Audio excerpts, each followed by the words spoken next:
Mom, guess what I learned at school today? What, honey? I learned everything about the Russian Revolution. Oh my goodness, I've never heard of that. You mind telling me? Yeah, but in order for you to understand, I have to tell you about the events that caused it. So, in 1904, Russia decided to expand their territory. Because we're experiencing great progress in the growth of our industrialization, I have nothing left to do in my regime. I have decided to expand into the south and east, and we will fight Japan. Yeah!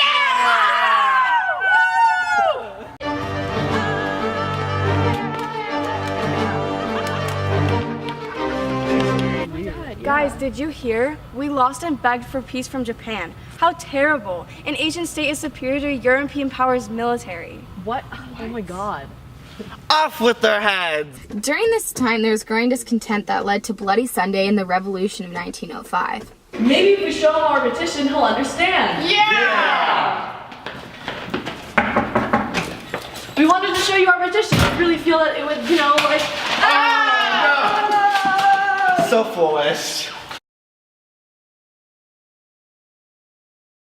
I sincerely apologize about Bloody Sunday, and I'm issuing an October manifesto. It grants civil liberty, and it creates a legislative assembly, known as the Duma, which will be elected by a broad franchise. Yeah, I'm satisfied.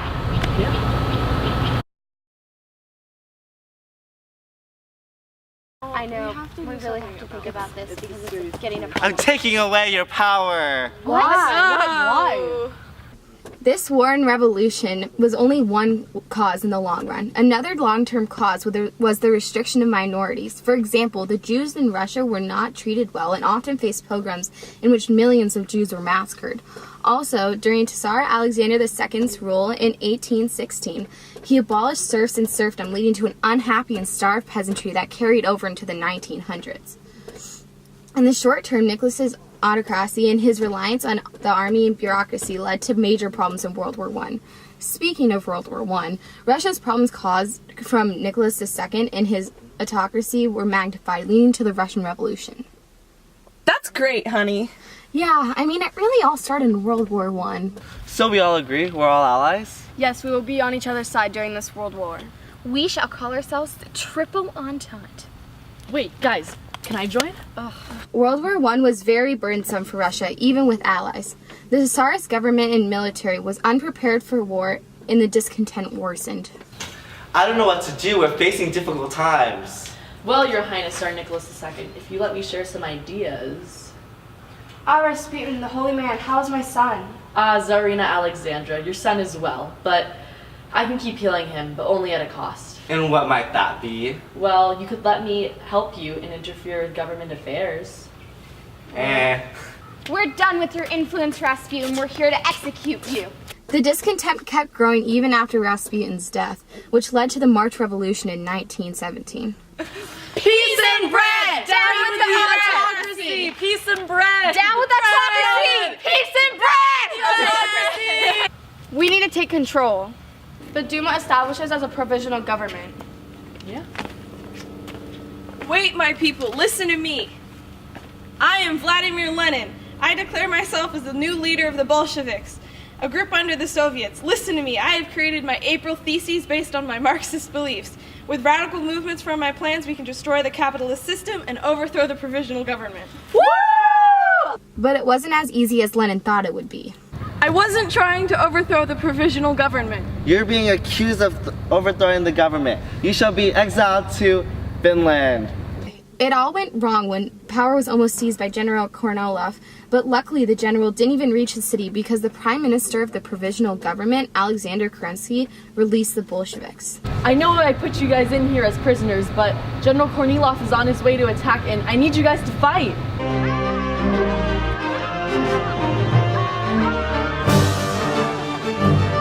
Look how weak the provisional government is. Now is our time to take over. The people are not fully supporting your policies, Lenin. I will help you, but the Bolsheviks are in position to help seize power once and for all in the name of the Soviets. Thank you. I don't know what I would do without you, Leon Trotsky. Then the Soviets all got together and overthrew the provisional government in what was called the November 1917 Revolution. Hand over the power. This government is being overthrown and we are following my new economic policy. Under Lenin's new government, Lenin promised peace and reforms to satisfy the people. This was not an easy task because of the humiliating losses of Russian territory that it would entail. But in 1918, the communist government under Lenin signed the Treaty of Brest-Litovsk. By signing this treaty, Russia is officially out of World War I, Yes. and we have to give up eastern provinces? Yes. Okay, well, I guess that's fine. Even with new government and reforms, the Bolsheviks faced opposition from groups such as ones loyal to the Tsar, liberals, anti-Lenin socialists, and even some Mensheviks. This disunity split Russia in half, with an area of Russia that was under Bolshevik control and another part of Russia that was under anti-Bolshevik control. This conflict between the two groups led to Russian Civil War. We call ourselves the Reds. We're the Red Army. Yeah, we're the Whites, the White Army. Well, it looks like we're going to be facing a war on the fronts of our land.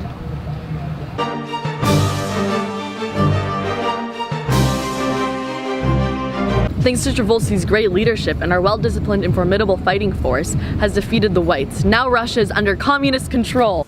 The different political ideas and overall disunity of the Whites weakened them during the Civil War, because they didn't all have the same end goal, whereas the Bolsheviks did. The Bolsheviks, or the communists, succeeded with their common goal of a new socialist order in translating revolutionary faith into practical instruments of power. Okay, does anyone have any ideas on how we can translate our revolutionary faith into practical instruments of power? I do. I was thinking that we should create a policy, which I call the policy of war communism. It's where supplies are insured to the Red Army and we nationalize banks and industries. Oh wow, that's really good. We'll definitely keep that one in mind. Anyone else? Yeah, we should synergize our police forces and we should establish a secret police for the Reds, you know, to destroy all opponents of our new regime. It's kind of like a rule by fear vibe. I'm thinking we call it Cheka. And yeah, after the Cheka and the war communism policies were formed, that's pretty much the story. By 1921, the communist government had kept their control and transformed Russia into a bureaucratically centralized state dominated by a single party known as the Communists, which were once the Bolsheviks. It's really crazy to see how everything turned out. History is so cool. Yes, it is. Bloopers. Whenever I drive, like, it's bad. You shall be exiled to Finland. I got itch. Wait, I ran the wrong way. We're both. Shh, be quiet. Russians, be quiet. You're all annoying. It's banks and industries. I call the war of... Oh my god! I'm just gonna sit here and giggle. Okay, now stop. Hey, so like chickens are pretty weird. Guys, The chickens. I We know, really it's need a to talk about problem. that. I really had to itch really bad. Okay, ready? Action.